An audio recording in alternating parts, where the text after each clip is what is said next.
할렐루야. 1994년 10월 상당히 부유한 집안의 이모 씨와 그 아내는 그 하나뿐인 아들의 수술을 준비하다가 자기 아들이 친자식이 아니라는 충격적인 사실을 발견했습니다. 아들의 혈액형이 그 부부에게서는 도저히 나올 수 없는 혈액형이었던 것입니다. 부부가 다각도로 추적한 결과 산부인과의 실수로 아들이 뒤바뀐 사실을 밝혀냈습니다.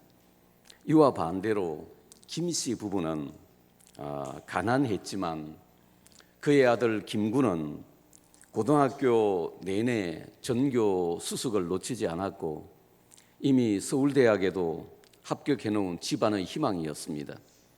그런데 이 씨 부부와 김 씨 부부의 아들들이 산부인과에서 서로 바뀌었고 그리고 양가는 이 사실을 전혀 모른 채 20년 가까이 지내왔던 것입니다. 지금은 이런 일이 거의 없지만 예전에는 가끔 있었던 일이기도 합니다. 이 이야기처럼 십자가 사건에서도 예수님과 운명이 뒤바뀐 한 사람이 있습니다. 그는 바라바라고 하는 사람입니다. 제가 먼저 바라바의 프로필을 소개하겠습니다. 마태복음 27장 16절에 보면 이 바라바를 유명한 죄수라고 했습니다. 본문 7절에는 밀란을 꾸미고 그 밀란 중에 살인하고 체포된 자 중에 바라바라는 자가 있는지라고 했습니다. 누가복음 23장 19절에서는 이 바라바는 성중에서 일어난 밀란과 살인으로 말미암아 옥에 갇힌 자라고 합니다. 그리고 요한복음 18장 40절에는 바라바는 강도라고 했습니다. 그렇다면 여러분, 이 바라바가 어떤 인물인지 대충 감이 잡히죠? 바라바는 죄수지만 보통 죄수가 아닙니다. 그는 대단히 유명하고 또 인기 있는 죄수였습니다. 그는 당시 이스라엘을 식민 통치하고 있던 로마 정권에 대항해서 민중 봉기를 일으킨 사람입니다. 그리고 밀란을 추진하는 과정에서 살인 강도도 서슴지 않았습니다. 그러다가 결국 체포되었고 십자가 사형을 받게 된 것입니다. 살인 강도의 죄만 가지고도 그는 충분히 사형받을 수 있습니다. 그런데 그는 로마 정권에 대항해서 밀란을 주도했기 때문에 로마 정부 입장에서는 더더욱 살려줄 수 없는 사람이었습니다. 바라바가 처형된다고 하는 것은 빌라도 총독도 알고 백성들도 알고 그리고 바라바 자신도 알고 있었습니다. 그런데 이 소망 없는 바라바에게 행운이었죠. 마침 때가 이스라엘 최고의 명절인 유월절인지라 로마 정부는 이스라엘 백성들의 민심을 달래기 위해서 유월절에 죄수 한 사람을 석방시켜주는 전례가 있었습니다. 우리나라에도 광복절이나 성탄절 같은 명절에 죄수들을 특별 사면하는 전례가 있지 않습니까? 본문 6절 말씀을 보시기 바랍니다. 명절이 되면 백성들이 요구하는 대로 죄수 한 사람을 놓아주는 전례가 있더니, 그런데 기록에 의하면 당시 유월절 특사의 기준은 두 가지 조건에 맞아야 했습니다. 첫째는 유대인이어야 합니다.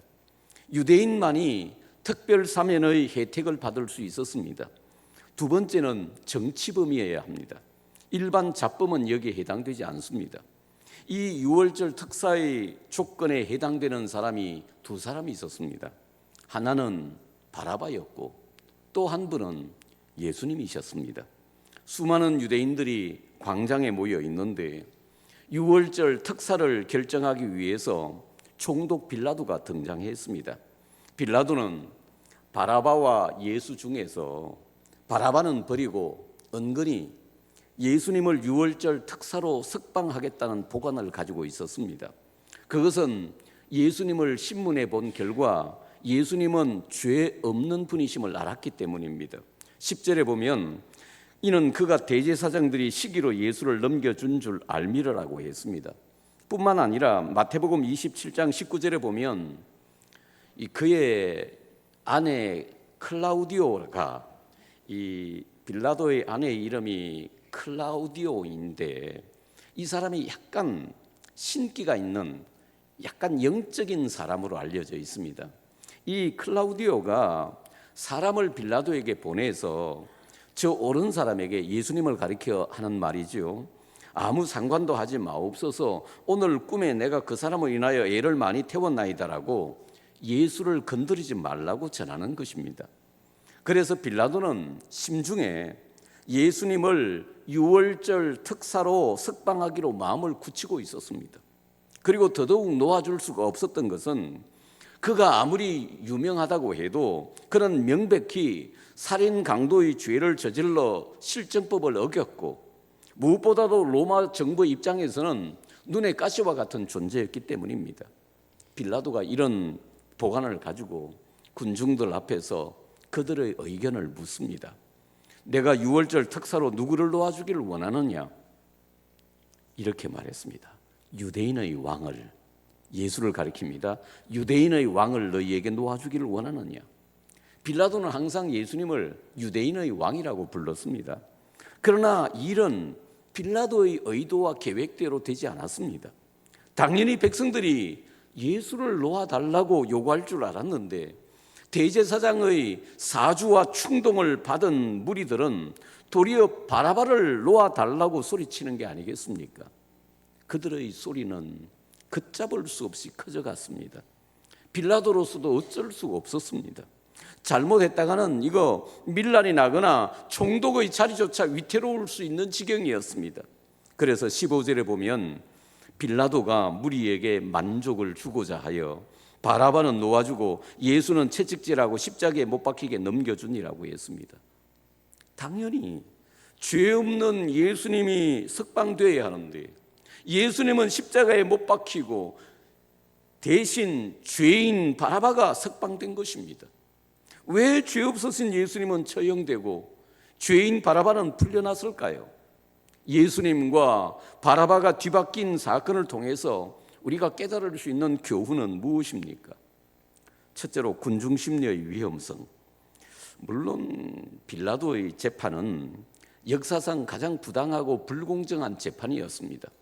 법과 양심에 따라 재판해야 할 사람이 죄 없으신 예수님을 십자가 사형에 언도한 것은 이유가 어땠든 이거 중대한 잘못입니다. 사실 빌라도는 예수님이 죄 없는 분이신 줄 알고 여러 차례 예수님을 석방하려고 노력도 하고 애도 쓴 것이 사실입니다. 그런데 왜 빌라도는 결국은 예수님을 십자가 사형에 언도하고 말았을까요? 그것은 빌라도가 잘못된 재판을 하도록 유도한 세력이 있었기 때문입니다. 그들이 누굽니까? 무리들입니다. 성경에 나오는 백성들, 무리들, 군중들이라고 소개한 이 백성들입니다. 이 군중들은 처음에 여러분 예수님을 따랐습니다. 예수님 사역하실 때, 갈릴리에서 사역하실 때 수천 명, 심지어는 수만 명이 예수님을 따랐습니다. 오병이의 기적을 그들이 체험하고는 예수님을 임금 삼으려고 환호하고 열광하던 자들입니다. 그리고 예수님이 나귀 새끼를 타고 예루살렘에 입성하실 때에는 손에 종려나무 가지를 들고 호산나 찬송하며 예수님을 환영하던 자들입니다. 이렇게 예수님을 왕이라고 환호하고 열광하던 무리들이 이제 돌변해서 예수를 십자가에 못 박으라고 소리치는 것입니다. 아니, 그 며칠 상관도 아니에요. 오래 지나지도 않았어요. 사람들이 어떻게 하루아침에 이렇게 돌변할 수 있단 말입니까? 불과 며칠 전만 하더라도 예수님을 향해 다윗의 자손이여 이스라엘의 왕이여라고 환호하던 자들이 어떻게 갑자기 예수를 십자가에 못 박으라고 할 수가 있습니까? 우리는 그들의 이 갑작스러운 돌변을 어떻게 해석해야 할까요? 물론 무리들의 태도 변화는 대제사장들의 사주와 충동이 결정적인 원인이었습니다. 위선자이며 거짓 종교 지도자들인 대제사장들은 백성의 여론을 하루아침에 바꿔놓을 만큼 영향력 있는 권력자들이었습니다. 그러나 아무리 그렇다고 해도 왕이라고 찬사하던 분을 하루아침에 십자가에 못 박으라니 이건 너무 심한 이야기 아닙니까? 사랑하는 여러분, 이게 바로 군중심리의 위험성입니다. 군중심리는 개인의 확신과 신념에 입각해서 행동하지 않습니다. 여론에 따라, 분위기에 따라 왔다 갔다 합니다. 그래서 군중심리는 옳고 그름에 따르는 것이 아니라 여론과 분위기에 따라 부평초처럼 항상 흔들리는 것입니다. 이 적당한 예가 될런지 알 수 없지만 2008년 초에 이명박 대통령이 취임하자마자 발생한 촛불 집회라고 있었습니다. 기억하시는 분들 계실 거예요. 미국 소고기 광우병 파동으로 미국 소고기 먹으면 광우병 걸린다고 해가지고 촉발된 이 촛불 집회가 3개월 이상이나 광화문 내거리를 점령하고 온 나라를 떠들썩하게 만들었습니다. 물론 저는 신속하게 대처하지 못한 정부의 잘못도 있고 관리들의 실수도 있었다고 생각합니다. 그런데 지금 우리가 냉정하게 이 사건을 돌이켜 봤을 때 어느 방송국의 확인되지도 않은 잘못된 보도와 군중심리가 사람들의 먹거리 문제를 건드려서 이런 사태가 벌어진 것입니다. 이런 유언비어와 군중심리의 영향력으로 순진한 청소년들이나 가정주부들까지 거리로 내몰고 3개월 이상이나 나라를 혼란에 빠뜨렸던 것입니다. 사람마다 생각하는 견해에 따라 다를 수 있겠지만 우리나라에서는 이런 일이 참 많았던 것 같아요. 지금 우리나라에서 벌어지고 있는 일방적이고 무조건적인 정치 집회들도 크게 다르지 않다고 생각합니다. 이게 무엇입니까? 군중심리의 위험성입니다.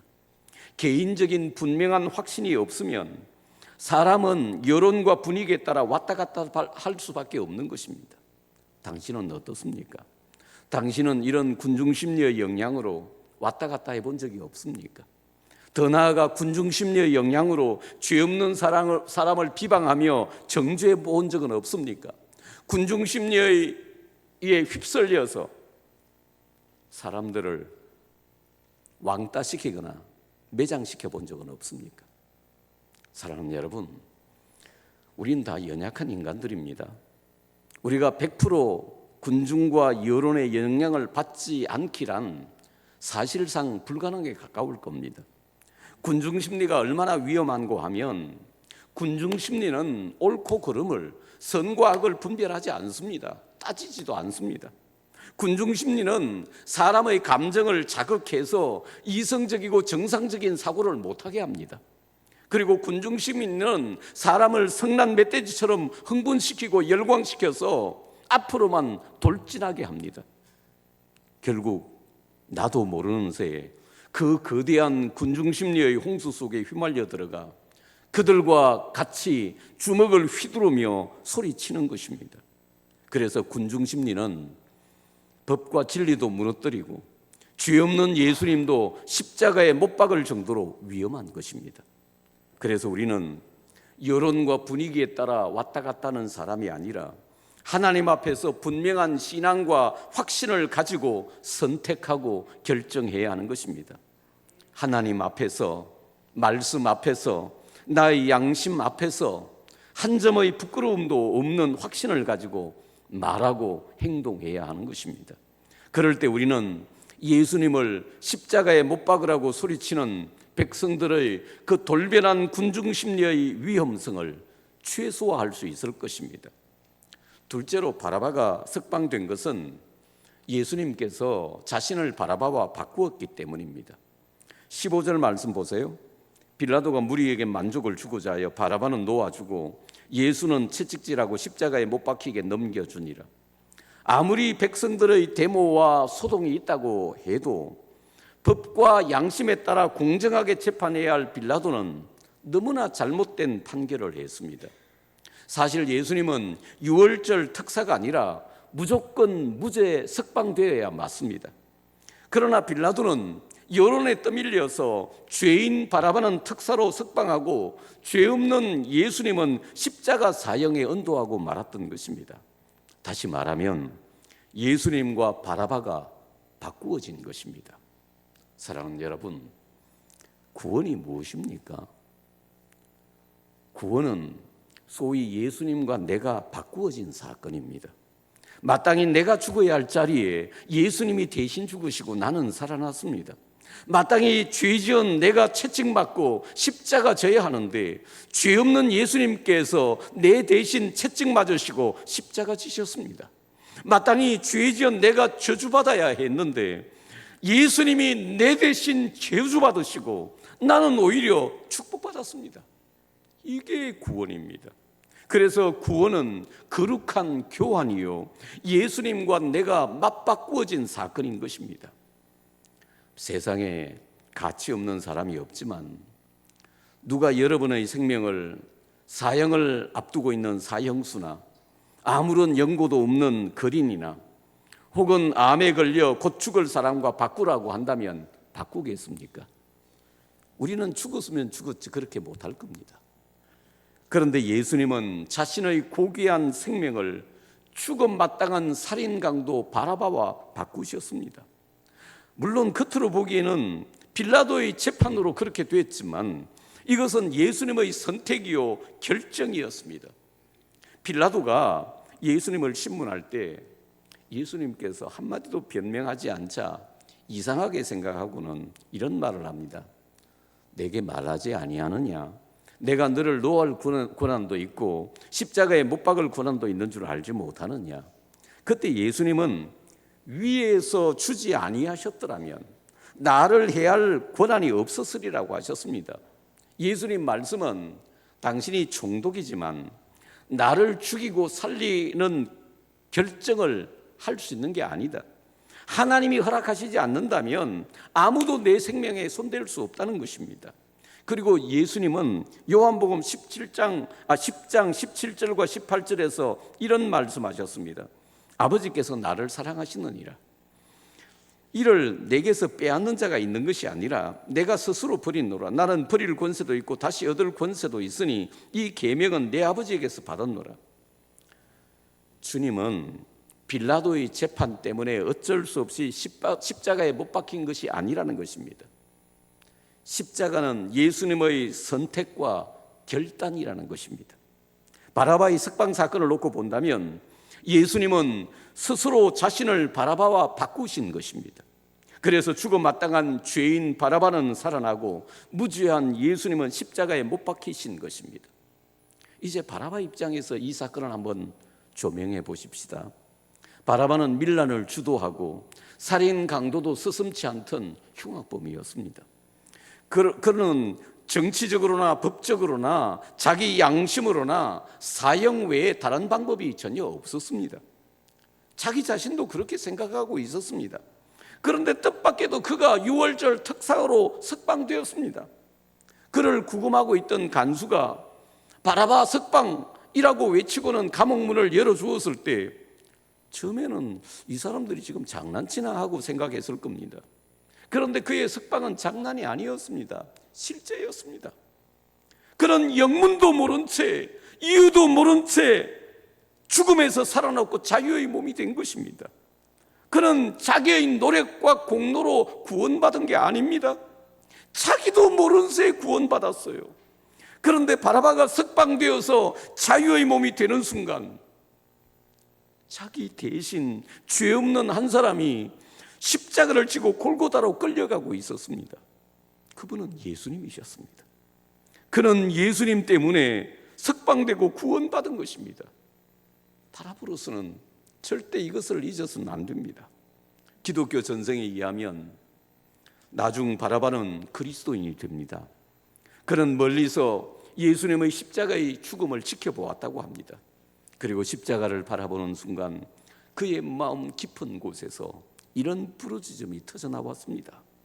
예수여, 당신은 나 때문에 죽었습니다.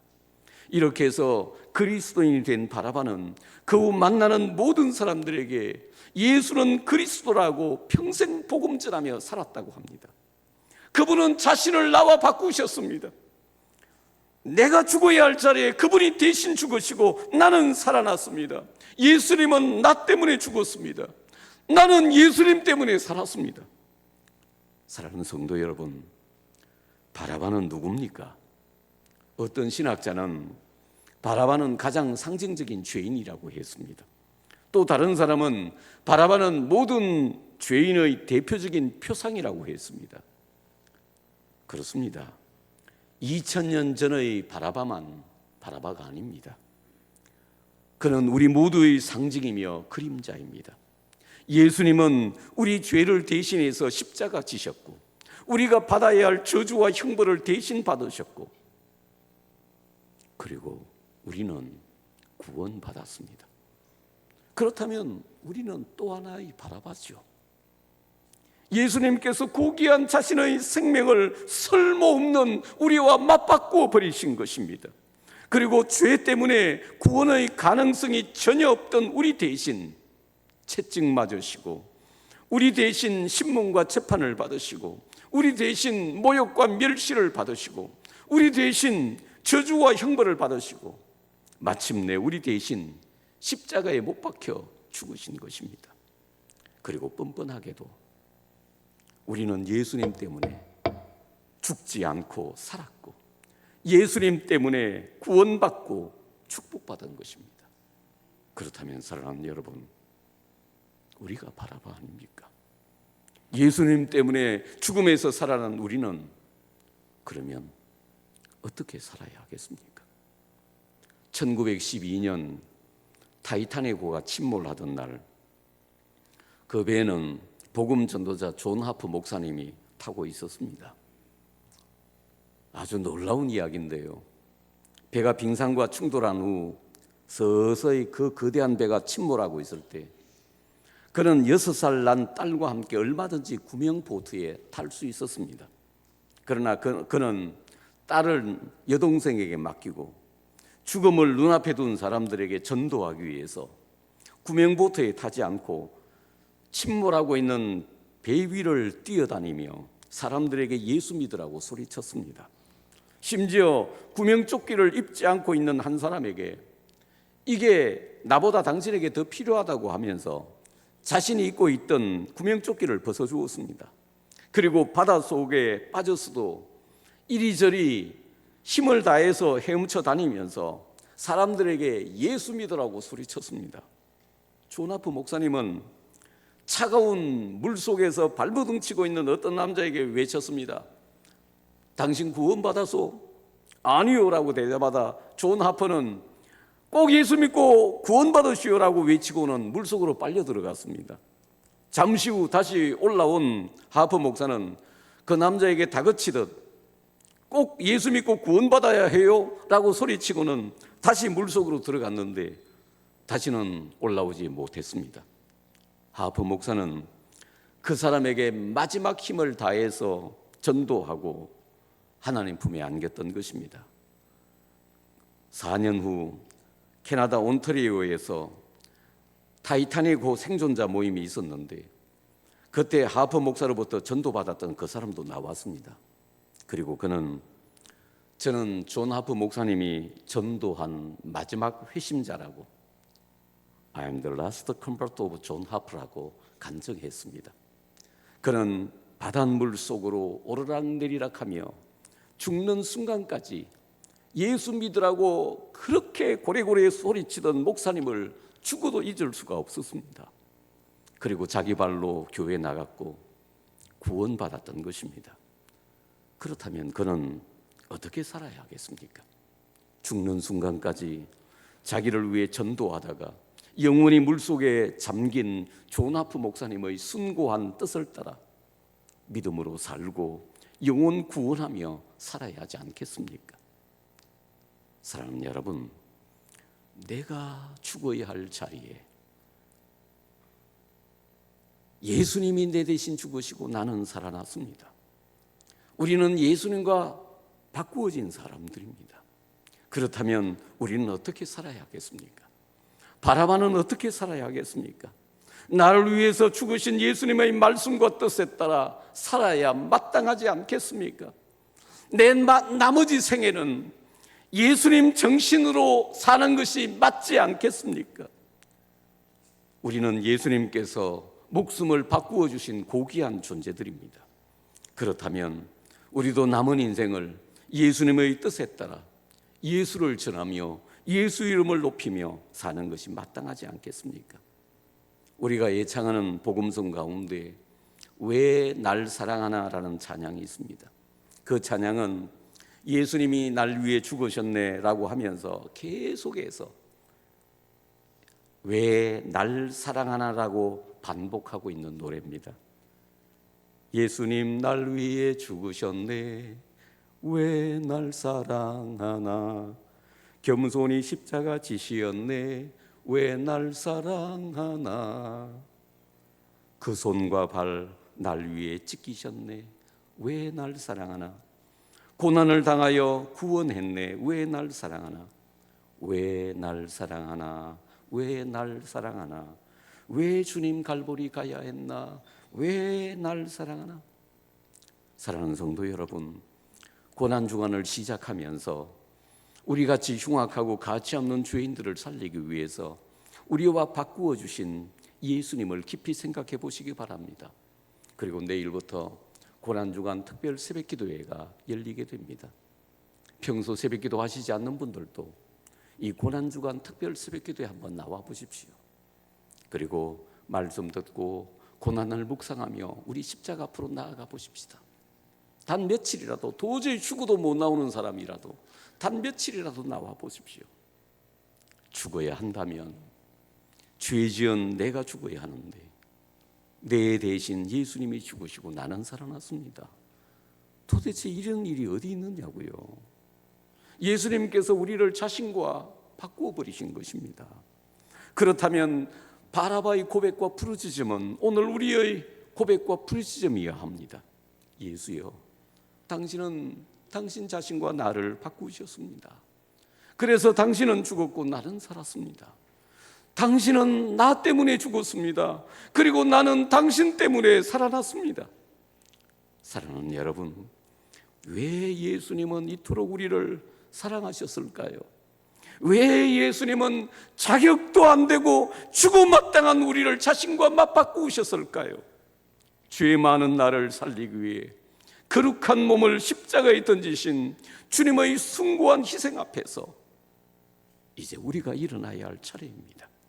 우리가 예수님 때문에 죽음에서 살아나고 구원받은 것이 사실이라면 우리의 남은 생에는 주님의 숭고한 뜻과 정신에 따라 살아야 하지 않겠습니까? 우리가 사람이라면 주의 이름을 높이며 주의 이름을 전하며 사는 것이 마땅하지 않겠습니까? 이 고난주간에 예수님 마음과 정신을 가지고 십자가 앞으로 나아가는 여러분과 제가 되시기를 축원합니다. 기도하시겠습니다. 참 그 군중심리의 위험성이 참 크지요. 만일 우리가 분명한 확신과 그 신념이 없다면 휩쓸려 듭니다. 그러지 말아야지만 말이죠. 그리고 구원이라는 건 근본적으로 대속입니다. 대속. 예수님이 우리 죄를 대신한 거예요. 내 죽음도 대신한 거예요.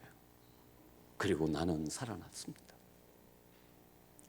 죽어야 한다면 죄 지은 내가 죽어야죠.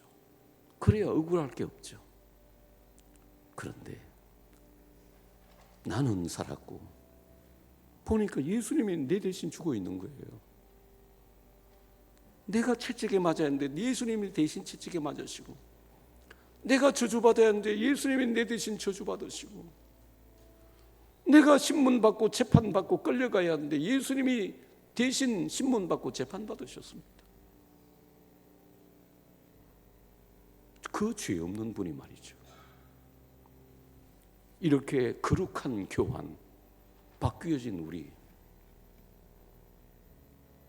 진짜로 내가 죽어야 할 사람인데 내 대신 예수님이 죽으시고 내가 살아났다면 여러분, 우리 어떻게 살아야 되겠습니까? 예수님 뜻에 따라 사는 것이 마땅하지 않겠습니까? 그분의 말씀 따라, 그분의 숭고한 정신을 따라 예수 이름 높이며 영혼 구원하며 사는 것이 사람 아니겠습니까? 오늘 주신 말씀 가지고 우리 한번 기도하십시다. 합심 기도하겠습니다. 주님 앞에 나가며 합심 기도합니다. 우리 하나님 아버지, 감사합니다. 주신 말씀을 믿음으로 받습니다. 예수님이 자신의 거룩한 생명을 우리와 바꾸셨는데 우린 이걸 알고도 너무 뻔뻔하게도 내 생각과 고집과 내 상식으로만 살려고 했습니다. 날 위해 죽으신 예수님 뜻을 따라 예수님 정신으로 살게 해 주시옵소서. 예수 이름 높이며 살게 해 주시옵소서. 도와주시옵소서. 바라바는 밀란을 주도하고 또 살인 강도도 서슴지 않던 명백한 죄인이었습니다. 그는 자기가 죽어야 한다는 사실을 너무 잘 알고 있었습니다. 그런데 어느 날 보니까 자기도 모르게 자기는 석방되고 구원받았습니다. 그리고 자기 대신 죄 없는 한 사람이 십자가에 못 박히고 대신 죽었습니다. 바라바만 바라바가 아니라 오늘 우리도 바라바입니다. 정말 예수님이 내 대신 십자가에서 죽으시고 내가 받아야 할 저주를 받고 내가 맞아야 할 채찍에 맞으신 것이 사실이라면, 그리고 우리가 예수님 때문에 죽음에서 살아났고 구원받은 것이 사실이라면 우리 이렇게 살아서는 안 됩니다. 우리 남은 인생만이라도 예수 위에서 예수 전하며 예수 이름을 높이며 사는 것이 당연할 것입니다. 주님 도와주시옵소서. 이 고난 주간에 우리 주님 십자가 앞으로 나가게 하시고 주님의 고난을 묵상하며 조금이라도 어떻게 나머지 인생을 살아야 할지 깨닫는 은혜를 베풀어 주시옵소서. 우리도 바라바처럼 고백하게 하옵소서. 예수여, 당신은 당신 자신을 나와 바꾸셨습니다. 그래서 당신은 죽었고 나는 살았습니다. 그렇다면 정말 우리도 나머지 인생을 예수 위에서 예수 전하며 살게 하여 주시옵소서. 예수님 이름으로 기도하옵나이다. 아멘.